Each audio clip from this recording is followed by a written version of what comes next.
Hello class 10. In our last class we started chapter 3 array. We discussed about that what is an array. An array is a structure created in the memory to represent a number of values of the same data type with the variables having the same variable name along with different subscript.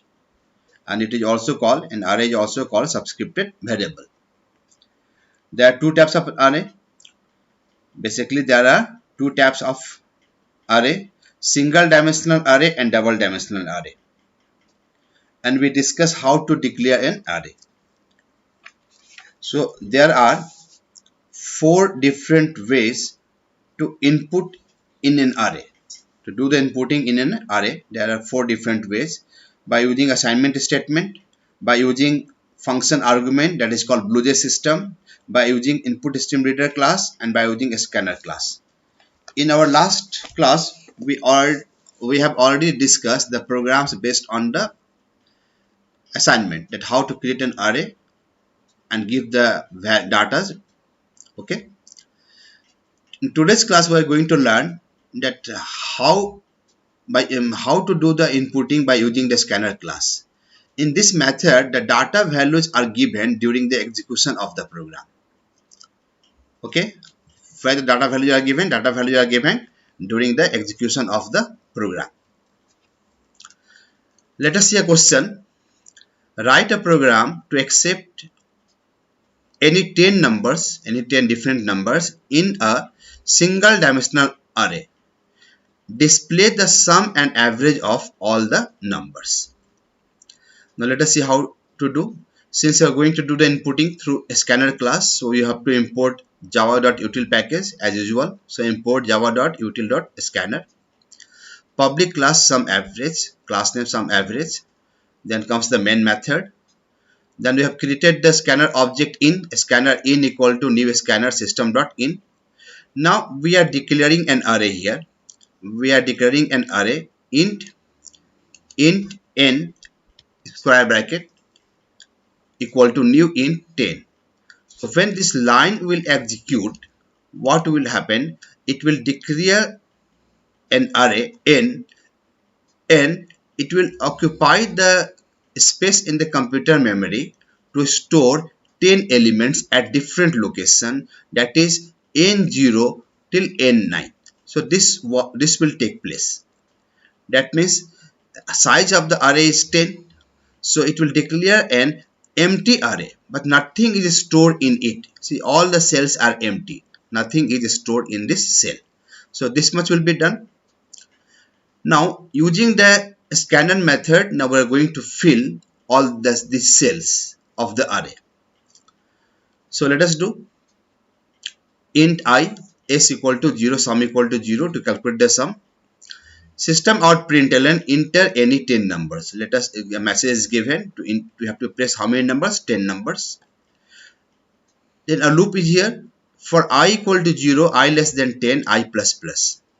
So loop starts from 0 till 9. Ni equal to in dot next int. First time value of I is 0. The n0 equal to in dot next int. So whatever we input through the keyboard, that will be stored in n0 place, this place. Next I will be 1. So you enter second number, that will be stored at n1 place. Next I2, input third number, that number is stored in n2 place. Next I3, n3 equal to in dot next int. So like this, one after another, loop will execute for how many times? 10 times, 0 to 9, and each time it will ask us to enter a number, and we'll enter 10 different numbers, and all these numbers will be stored from n0 till n9. So now we can say the array is created. All the cells are filled. Now find the sum of the array. For I equal to 0, I less than 10, I plus plus. S equal to s plus n0, then s plus n1, then n2, n3. Like this, all the numbers of the array will be added. Now calculate the average, print the sum, print the average. Now let us see this program in BlueJ. Program is here.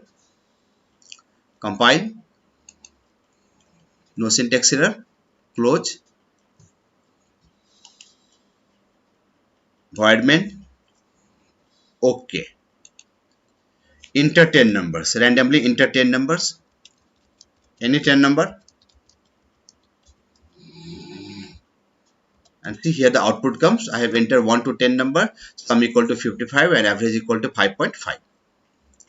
So this way we input data in an array by using the scanner method. Okay, now let us see one more next program. Next program is from the exercise question number 1. Write a program in Java to store 20 numbers including even and odd numbers in a single dimensional array.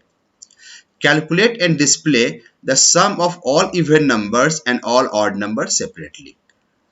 So we have to create an array to store how many numbers? 20 numbers. So an integer array can be created to store 20 numbers.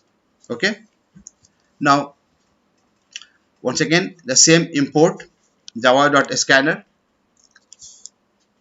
java.util.scanner, public class sum of even odd, creating the scanner object in.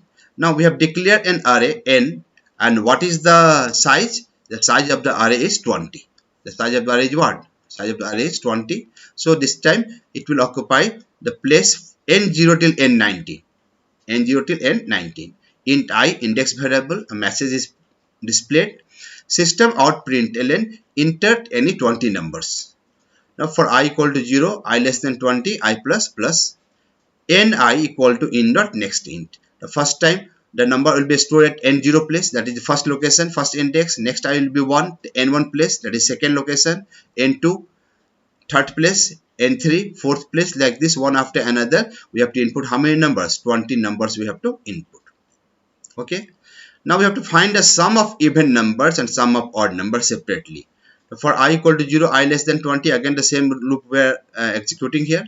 If ni, the first element, divided by 2 and remainder is equal to 0, that means the number is even, then SE equal to SE plus N0. That number will be added in SE.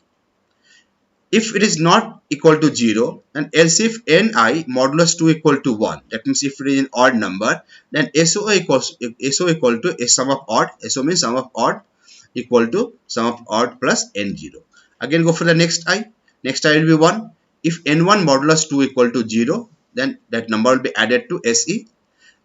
Else if it is not divided by 0, it is not divisible by 0, then check if it is divided by 2 and remainder is 1, that means odd number, then SO equal to SO plus that n1. So like this, one after another, all the 20 numbers from the location 0 till 19 will be checked, and whenever the remainder comes 0, that number is added to SE, sum of even, and when remainder is 1, that number is added to SO. And system out println sum of even numbers SE, and system out println sum of odd numbers SO. Now let us run this program and see the output. Sum of even odd. Here is the program. Public class sum of even odd, int n. So all whole programs are already typed. Compile the program. No syntax error. Now we have to input how many numbers? 20 numbers we have to input this time. Let's start.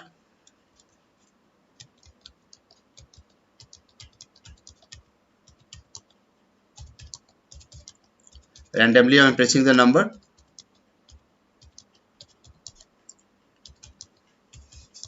It will take only 20 numbers.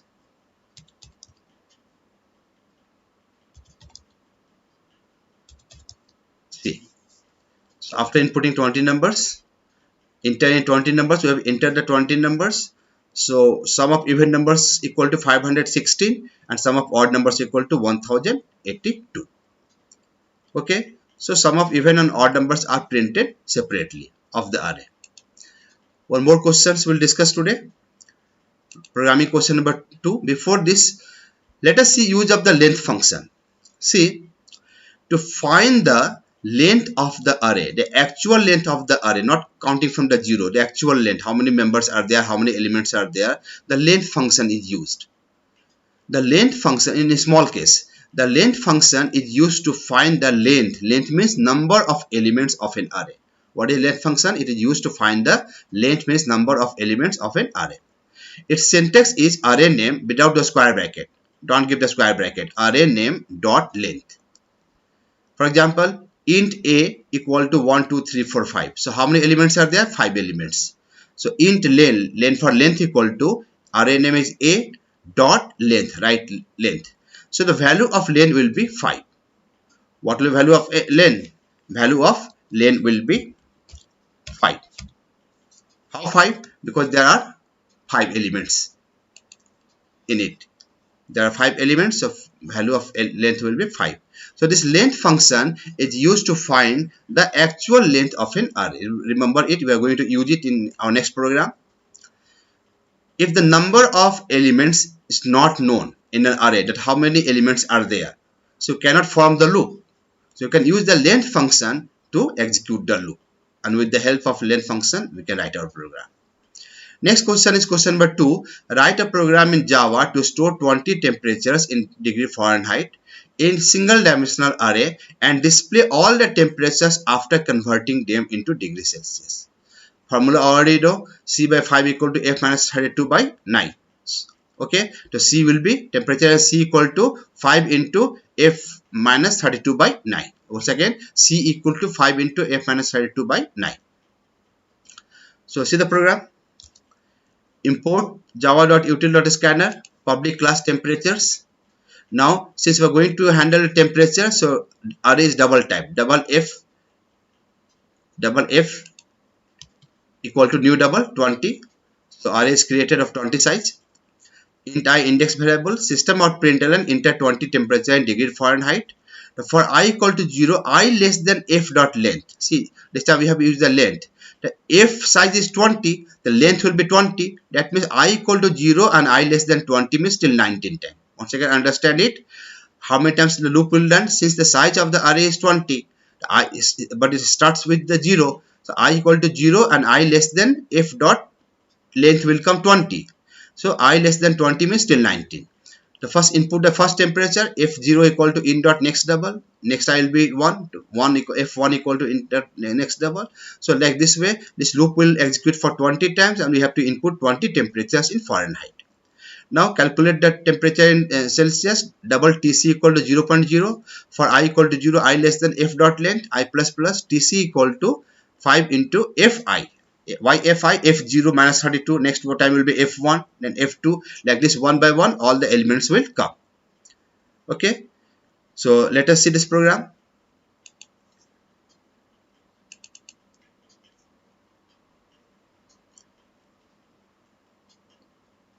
Temperature, compile, no syntax error, close. Now input the temperature,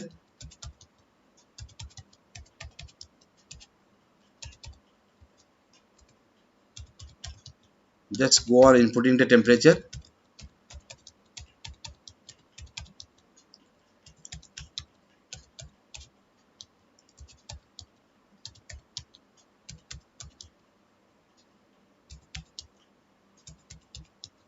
It will take 20. See, all the temperatures, we enter 20 temperature in degree Fahrenheit. We have entered 20 temperature in degree Fahrenheit and see all the temperature in Fahrenheit are converted into Celsius. Okay, so this was our third program. So in today's class, what we have learned that how to write the program and create an array by using a scanner class, scanner method, and write the program. So write all these programs in your copy and practice. Thank you.